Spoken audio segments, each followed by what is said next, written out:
anyway, right, so we are live with David Wright. And the thing is, David, I am so grateful for you jumping on this. But first of all, I'm so appreciative because yesterday, obviously, we couldn't do this.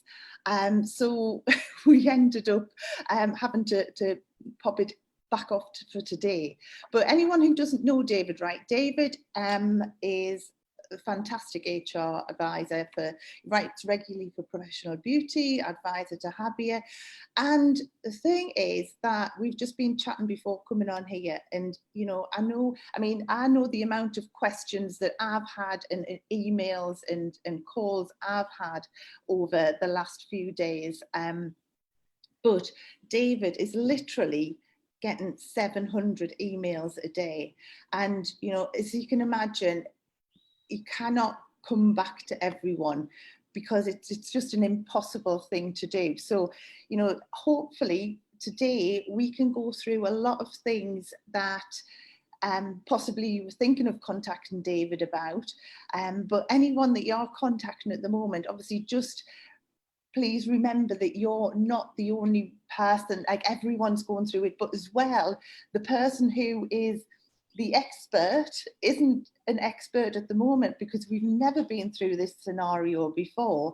And, you know, everyone's going through their own personal circumstances with this as well. So I just wanted to say that to hopefully, I mean, I've got 22 questions. This is condensed down from literally, I mean, it started off with 45. I think by yesterday I had about 80 questions. So I've condensed it down to, because a lot of them obviously overlapped. So my thinking, David, is that if we run through everything, I know that I think you said that Boris Johnson's going to make an announcement later today, or well, nobody knows, but thinks he is. Yeah, everybody expects today to be the day when there'll be an announcement about support for employees. As and when. I don't know if there'll be a date for close down, but everyone thinks that's going to come as well. But we don't know. Yeah. So my thinking is a lot of these questions really are going to relate to what's in someone's contract, and a lot of it's going to relate to, so it's not, what I'm saying is it's not one answer fixes everything, is it, at the moment? No, it's not, exactly. Yeah, so all we can do is try and give the best advice that we can at the moment, and I'll say whatever I can. Things are changing on a daily basis. But but after this, straight after this, we've got Sue Ingram doing a call as well, and she specialises in how to handle like awkward conversations. So anyone who has got to have an awkward conversation with that team, then Sue will hopefully will help with that and alleviate again some of like the questions you're getting as well, David. Okay. Like 700 emails a day is like, I mean, I know I'm sort of like bogged down with everything, and I know you've shortened your holiday. I'm in Thailand and like it was supposed to be a holiday, but like it's just the difficulty is you end up not answering the question properly, and everybody gets 3 lines in capitals but doesn't answer the question, so it is difficult. Yeah, so everyone, please just bear with everyone who's trying to help at the moment. Right, so obviously a couple of weeks ago, everybody tickety-boo was going along with the salon, with that team, everything fine, and then it's like this is hit, and like not just, so like I've said, everyone's got different circumstances going on in the background, thrown on top of that. Obviously there's the carry on with the shops and everything going on. So, you know, it's a stressful situation anyway for everyone. So we're just going to run through. So everything was absolutely fine. So now what everyone's saying is like the options at the moment are either still trying to pay their staff and just carry on, reducing the hours, laying them off, or making them redundant is the thing. So most of the questions follow that. Okay. So are you ready, David? Yes. Question 1. Right. Is there a different course of action whether you decide to reduce hours yourself or whether you decide to close yourself, or if we go down into lockdown? Is it a different scenario, or? Well, again, I'm going to be talking very generally, but if the government tell us to close, we don't know what the scenario is because it hasn't happened yet. All the messages from the government is we want to try and retain our key staff, we want to try and retain all staff. We don't want to be dismissing people because we're going to come out the end of this long, dark tunnel. But I suspect Boris Johnson tonight will tell us what financial assistance is going to be around for employers and employees. But the first part, let's assuming that nothing happens, reducing hours is fantastically difficult. You can't do it unilaterally. You'd have to be talking to staff and saying, as an alternative to redundancy, if you can drop this number of hours, that'll keep us going for another month, or you can offer unpaid leave, or you can ask staff to use some leave. But the bottom line really is it has to be in the context of as an alternative to redundancy. Right. I've got a thing further down about redundancy as well. So because that's been... These are all going to overlap. Yeah. Right. Question 2. Do staff have different rights if they have a contract or not in this situation? So... Well, if you've got a contract, that is the employee's rights. If you don't have a contract, you've got a real problem, to be honest, because there aren't any rules. So the difficulties are the minimum standard would apply automatically, but if there was a dispute with an employee, anybody who's hearing that is going to err on the side of believing the employee because the employer has not carried out their basic duties. So legally, you have to give staff a contract within 8 weeks. So if you haven't, you're on thin ice, whatever you do. Now, if someone this is not one of the questions, if someone hasn't given a contract, because I know from the 1st of April, it was coming in that it was law that they had to have a contract. Supposed to do it first day, yeah. Away. So will that still be in force? Like when you're in 8 weeks, from the 1st of April, if someone hasn't got a contract now? In theory, what the government are saying is from the 1st of April, staff have a contract on the first day. Now, that's going to be the law, and that hasn't been taken away. I think the issue is, what is somebody going to do if they haven't? You don't imagine people are going to give up their job or take their employer to court, but it just means that realistically, if you're going to think of you letting people go in their probation period and they can say, what probation period, and you haven't given me a contract. The contract's always good because it confirms your rules. Yeah. Great. Right. 4. Can you explain how it works if we decide to reduce hours? Does it have to be in writing, or can it just be verbal? If I go back to probably what I said before, you can't just reduce somebody's hours. You can't say to me, David, you work 40 hours a week as a therapist, and I'm cutting your hours to 30 next week.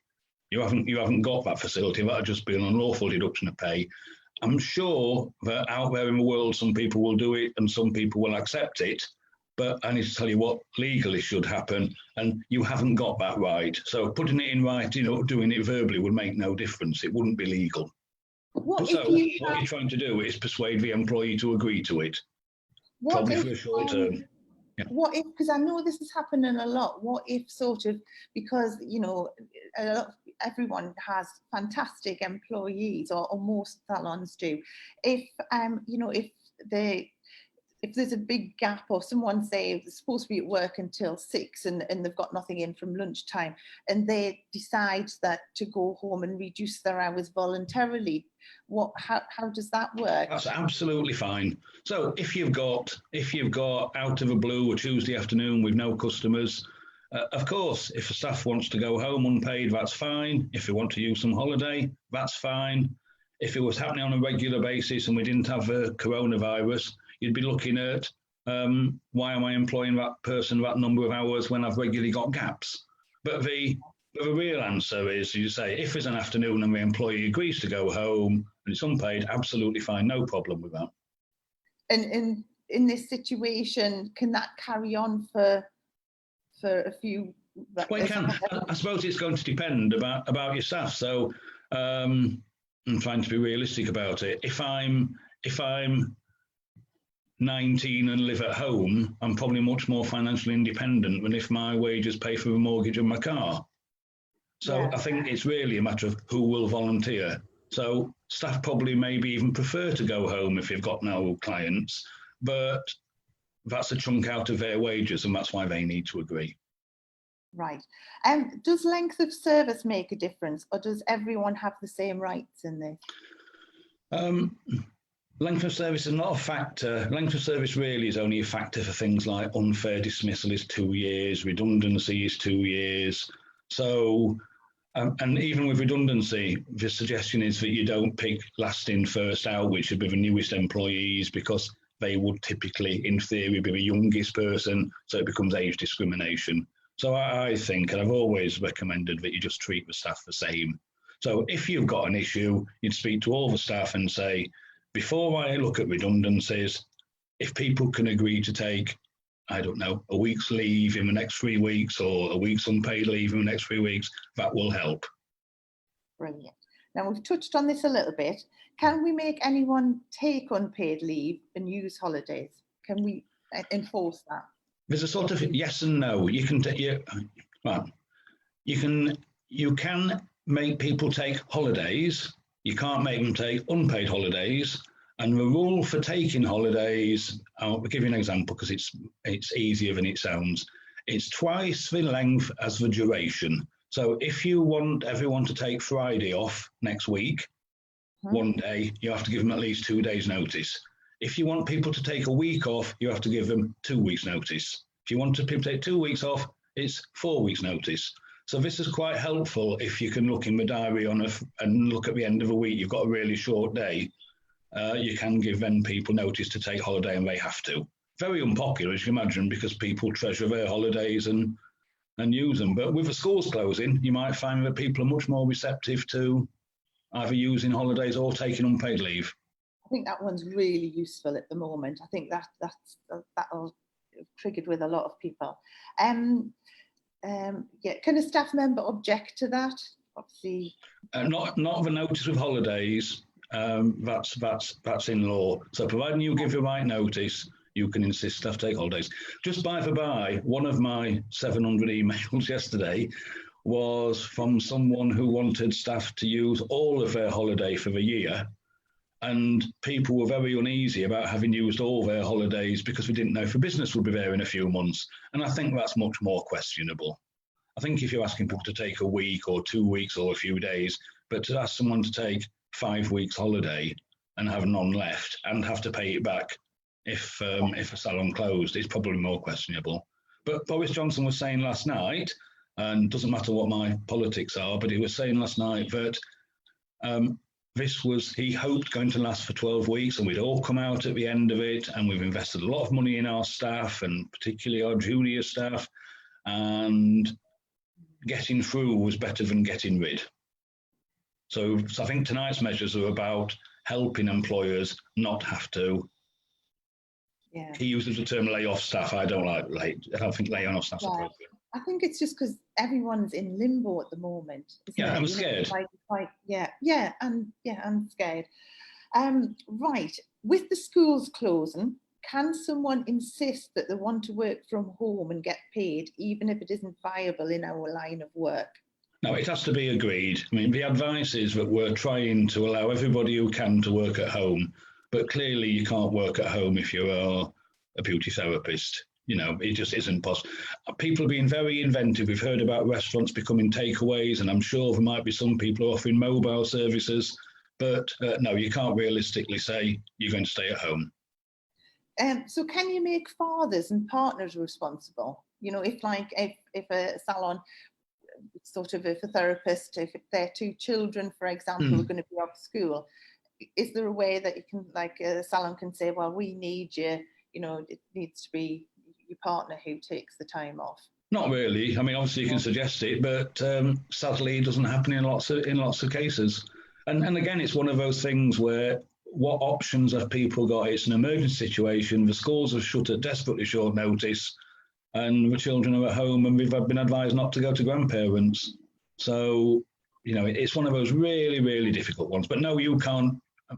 You can ask what's the father doing, and you can ask whatever you want. But no, you couldn't insist someone came in because they had other care potentially. Right. How long can you reduce hours for? Oh, I think you said you can't. How long can you reduce hours for or temporarily lay off? Well, if you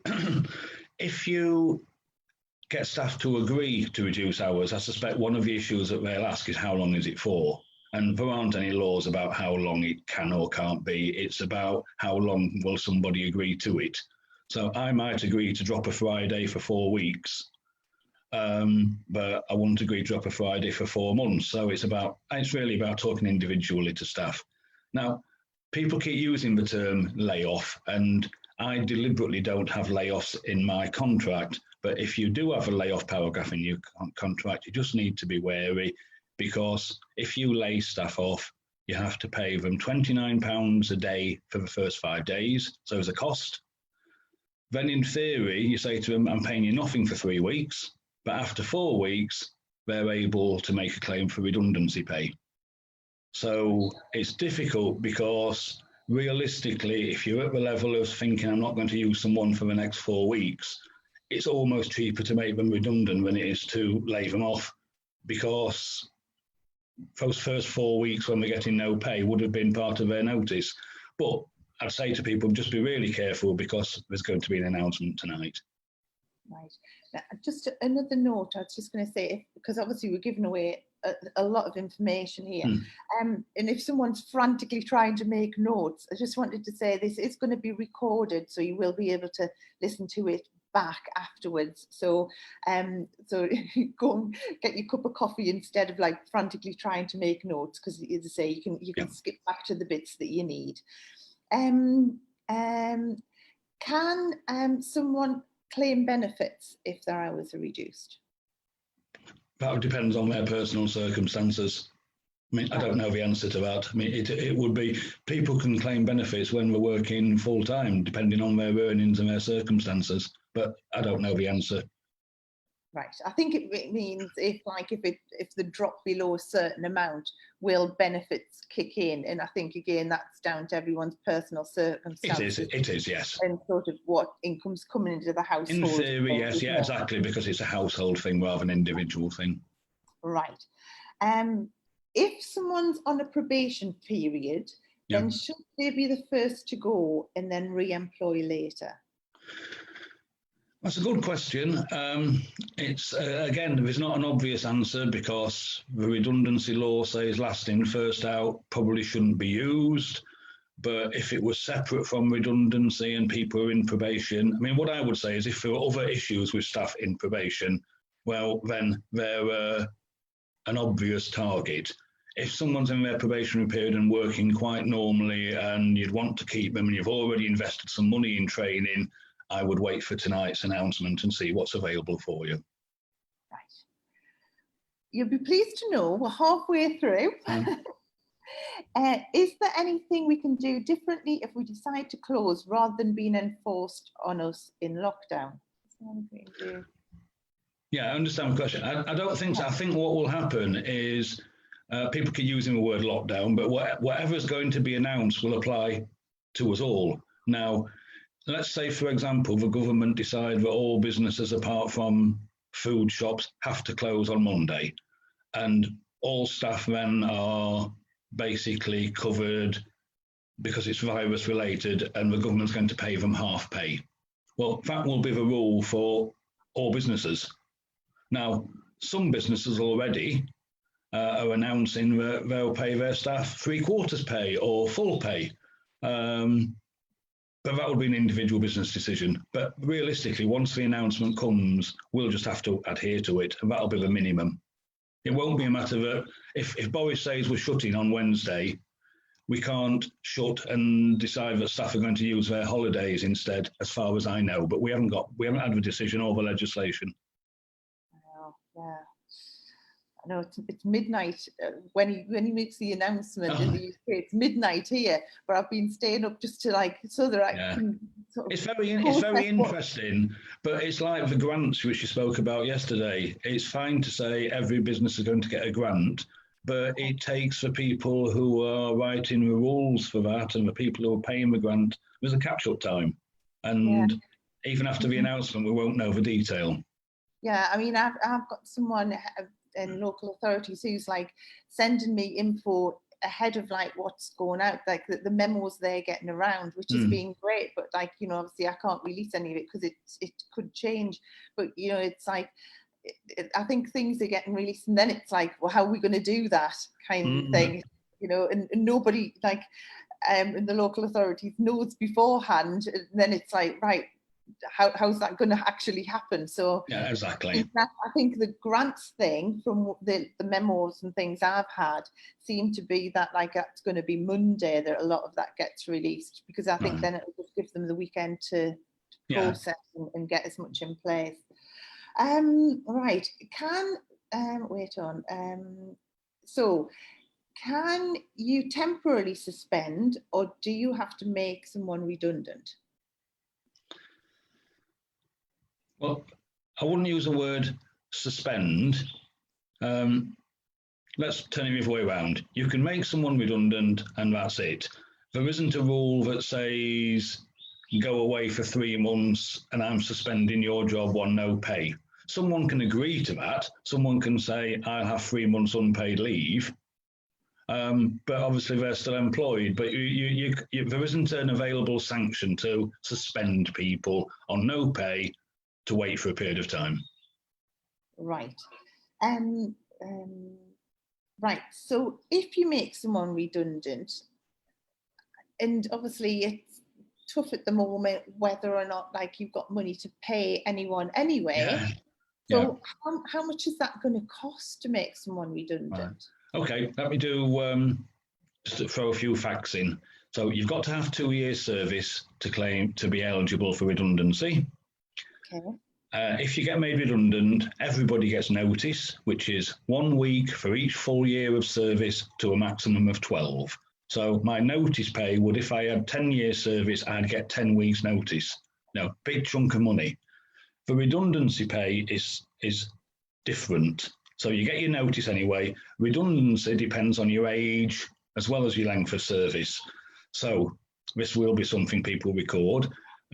If I work for you between the ages of 18 and 21, I get half a week's pay. It might be 16 and 21, but you get half a week's pay for each year of service.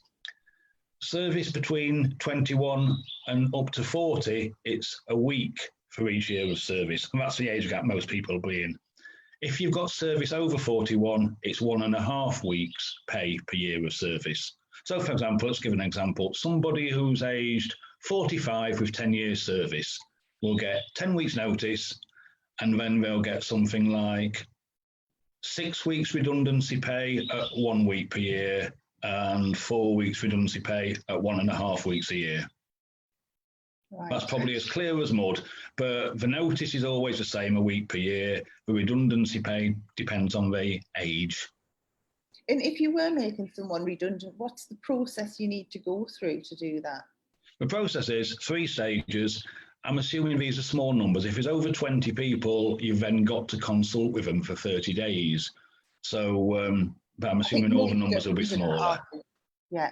If we're talking about a handful of people in a small business, there's 3 stages. You meet and consult with them and say, I am thinking of closing the business or whatever, or I'm thinking of making X number of people redundant. I'm going to consult with you, whatever that means, over the next day or so. Meet with people individually because they might have some questions or alternative solutions. And then you meet them formally and they're dismissed, which is redundancy. I'll just give you an example of where it changed. Someone a couple of weeks ago was going to trim their staff by 1 and they had 5 staff. And the rest of the staff got together and said, rather than one of us losing our jobs, we'll all agree to drop to 4 days a week. We've got the same outcome. So you'd always consult. It might be short, there might be no options whatsoever, but you consult, meet with people individually, listen to what they have to say, and then make a decision. That can be fairly quick.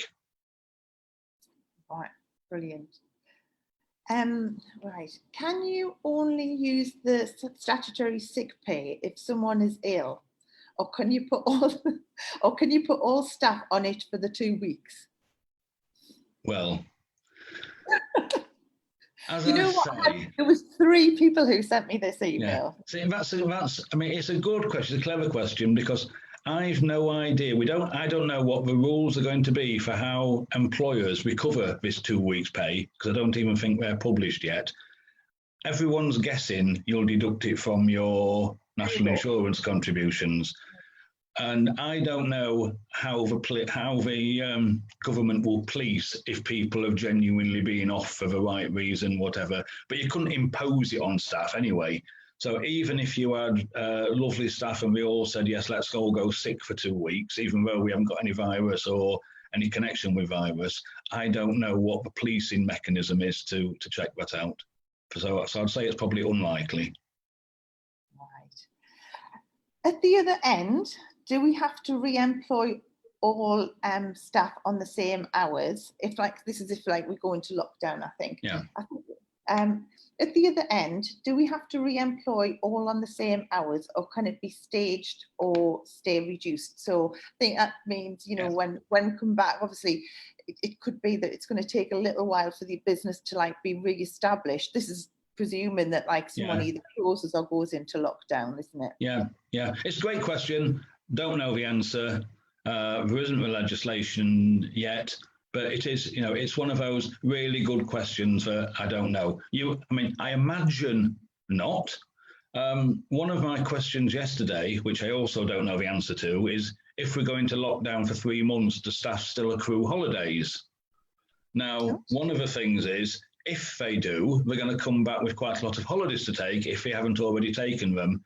And that might be when you decide to impose your holiday so that people work a 3-day week for the first few weeks back.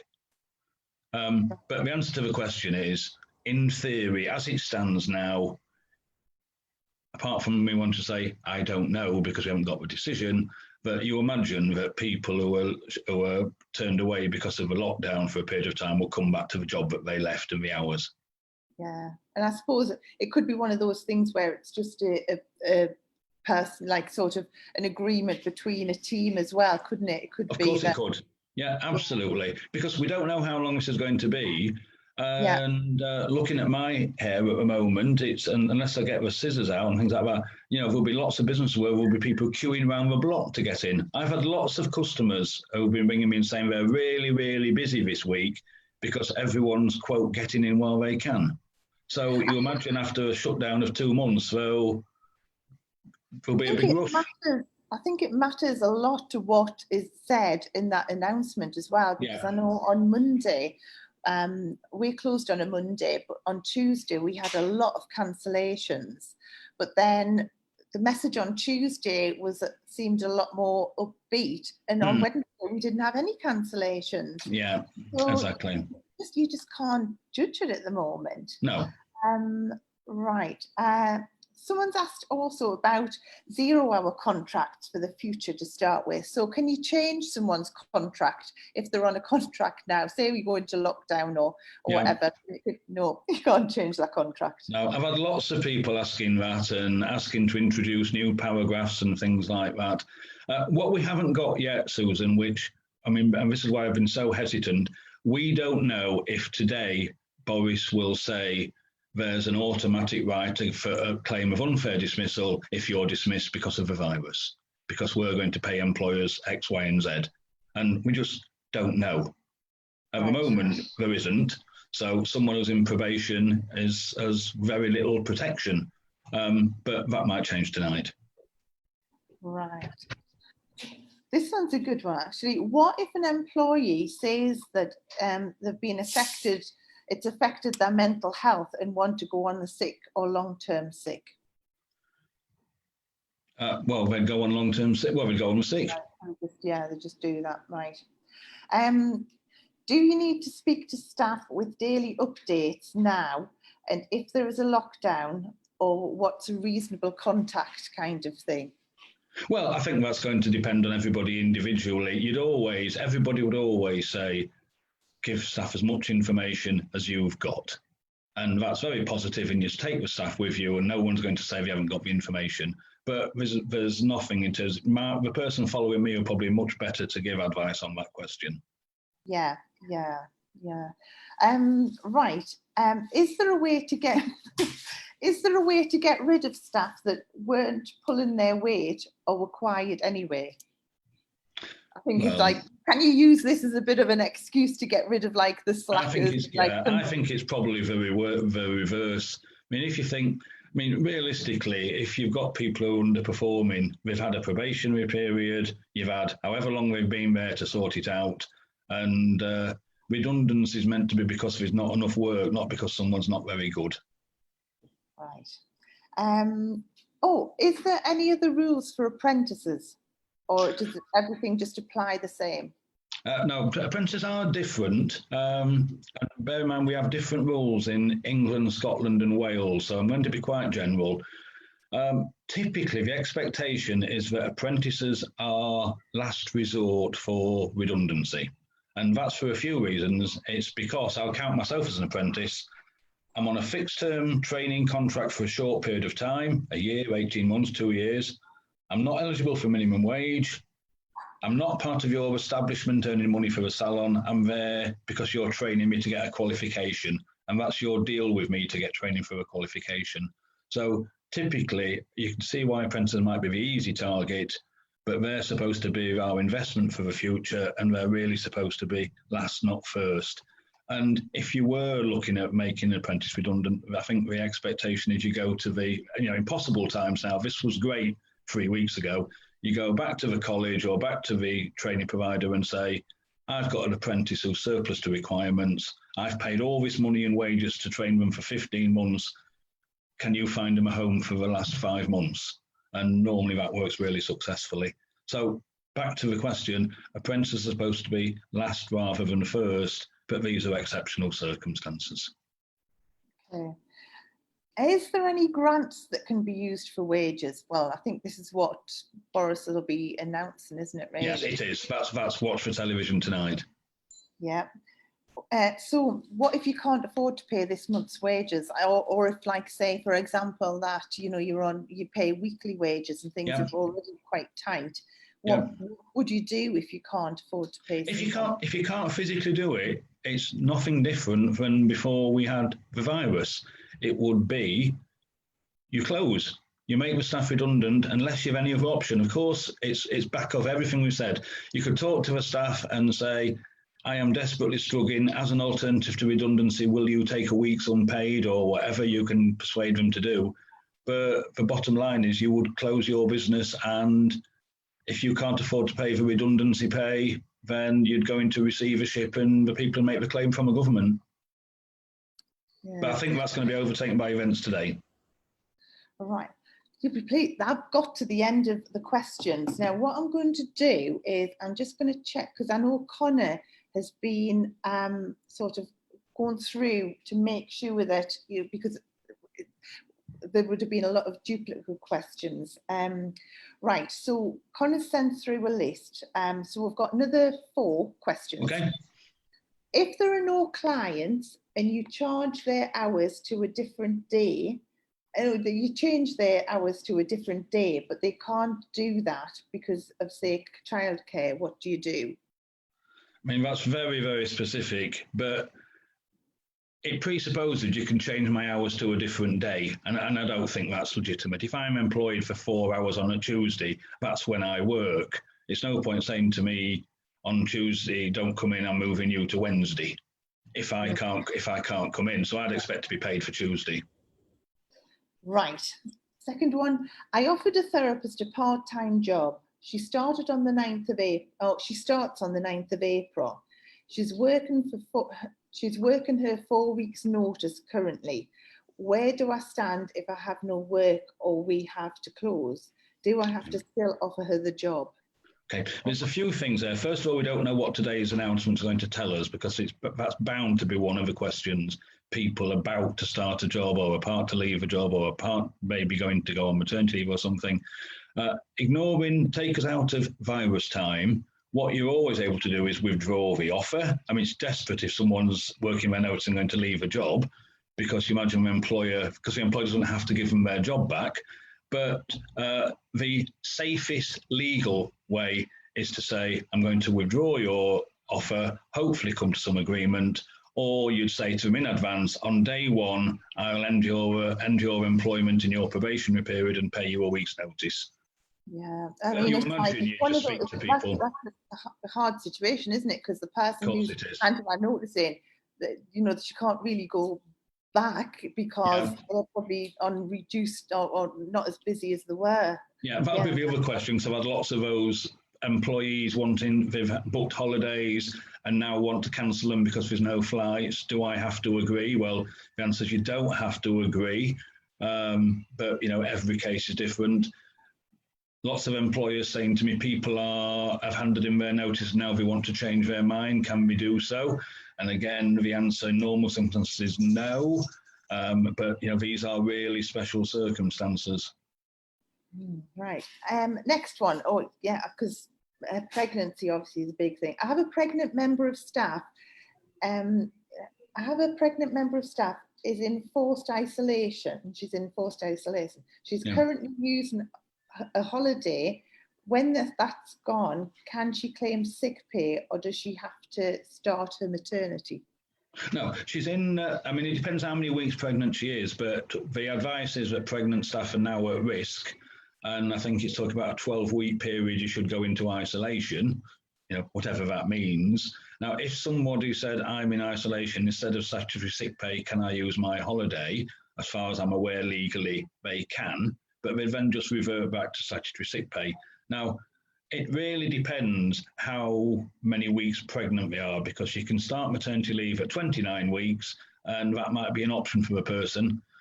Equally, the legislation says that if you get within the last 4 weeks of before the baby's due, an employer can enforce maternity leave if you have a pregnancy-related illness. Now, is this a pregnancy-related illness? I don't know. But I think the thing is,